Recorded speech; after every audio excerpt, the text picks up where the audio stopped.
فاسألوا أهل الذكر إن كنتم لا تعلمون. Mereka muslimin mengaku ada nabi, ini kita punya pendeta gitu loh. Padahal mereka tidak ingin masuk agama Nasrani, hanya untuk mengacaukan saja. Maka pada saat itu ya, dengan hikmah Allah, si Abu Amir ini wafat di Syria sebelum ke Madinah.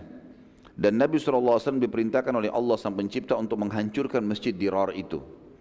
Sehingga keluarlah sebuah hukum, kalau masjid dibangun oleh orang-orang munafikin dan orang-orang kafir, ya, maka tidak sah untuk sholat di situ. Tidak sah, namanya masjid Dirar. Dan ulama mengatakan masjid hanya boleh dibangun dari harta kaum muslimin. Jangankan orang kafir, orang munafik saja enggak boleh kita sholat di dalamnya. Karena pasti mereka bangun ada tujuannya. Untuk apa? Nah, dia tidak sholat di situ. Nah, gitu. Pasti ada tujuan yang tidak benar. Makanya dia katakan masjid Dirar. Dia bangun tempat ibadahnya dia sendiri.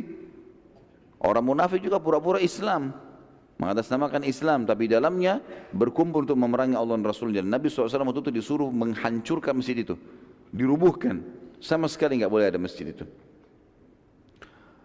Kemudian Allah mengatakan dalam 108, janganlah kamu sholat dalam masjid itu selama-lamanya, masjid Dirar tadi. Walaupun nanti diambil oleh kaum muslimin, nggak boleh, karena harta yang dipakai bangun haram, tujuannya juga haram, nggak boleh. Ada larangan tegas di sini.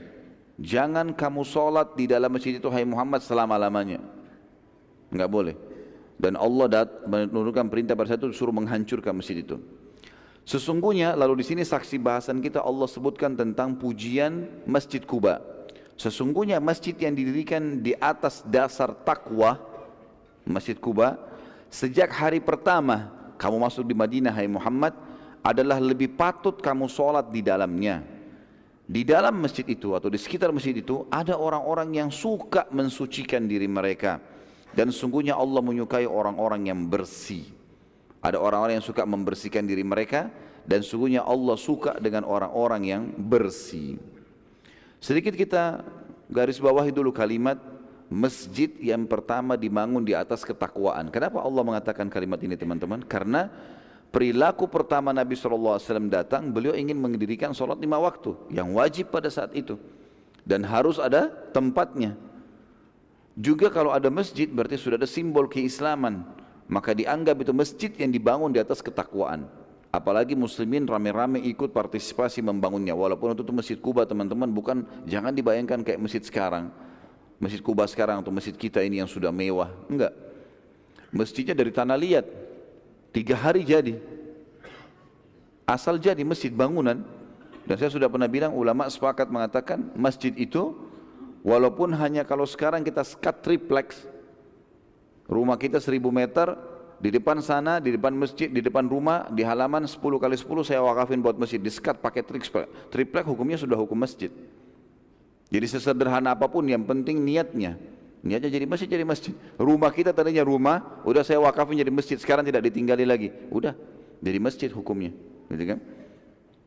Jadi di sini teman-teman sekalian perlu digarisbawahi tentang masalah masjid itu. Ini masjid masalah takwa. Kemudian dikatakan dan di dalam itu lebih patut kamu sholat di dalamnya.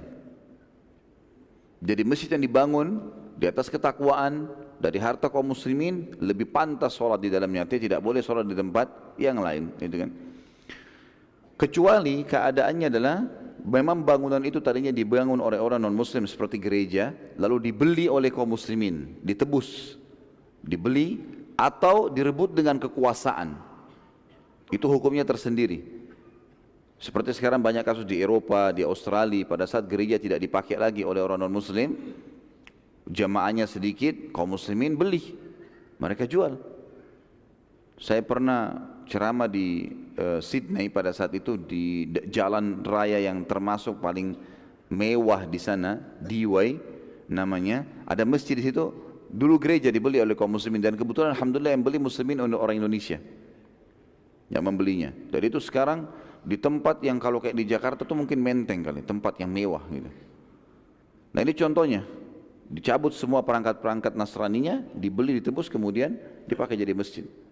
atau direbut dengan kekuatan seperti kasus Umar bin Khattab anhu menembus Palestina, kan itu. Atau kasus Muhammad Al-Fatih dari Turki yang menembus Turki wilayah Eropa sehingga dia mengubah masjid gereja Hagia Sophia menjadi Masjid Hagia Sophia. Dicabut semua perangkatnya kemudian dipakai. Tapi kalau dasarnya masjid itu dibangun dengan duit orang-orang muslim dan dipakai untuk memerangi Allah dan Rasulnya, maka masuk dalam masjid Dirar ini. Hal yang lain dari ayat di sini disebutkan adalah di sekitarnya atau di dalamnya ada laki-laki atau orang-orang yang suka membersihkan diri dan Allah suka dengan kebersihan atau orang-orang yang bersih. Ini teman-teman sekalian ternyata ada sebabnya. Jadi ternyata penduduk Kuba waktu awal Nabi SAW bangun masjid, pertanyaan-pertanyaan mereka tertuju kepada masalah kebersihan. Dan mereka suka sekali kebersihan. Pertanyaan pertama adalah, ya Rasulullah, bagaimana kami mensucikan diri? Kalau maaf, buang air kecil, buang air besar. Maka Nabi SAW menjelaskan hukum syar'i berhubungan dengan masalah istinja dan istijmar. Istinja kalau kita bersihkan diri kita dengan air, ya. Seperti kita sudah tahu, maaf, cebok dengan air segala macam, ini dibersihkan dari buang air kecil, buang air besar, atau mandi junub. Kalau istijmar adalah menggunakan benda-benda kering, ya, dan yang Nabi SAW gunakan di zaman beliau adalah batu. Kalau tidak ada air, jadi ceboknya pakai batu yang dianggap kering sehingga suci, maka ini yang dipakai. Nah, penduduk Kuba ternyata setelah mendengar sabda Nabi SAW ini, mereka menggabungkan keduanya. Mereka sudah cebok dengan air, mereka pakai batu lagi. Maka Allah sebutkan, dikatakan fihi rijalun yuhibbuna an yatatahharu. Di sekitar Masjid Kuba itu ada orang-orang yang sangat suka dengan kebersihan. Wallahu yuhibbul mutahhirin, dan Allah sangat suka dengan orang-orang yang bersih. Ini pelajaran juga teman-teman sekalian bagaimana Islam datang mengatur kebersihan.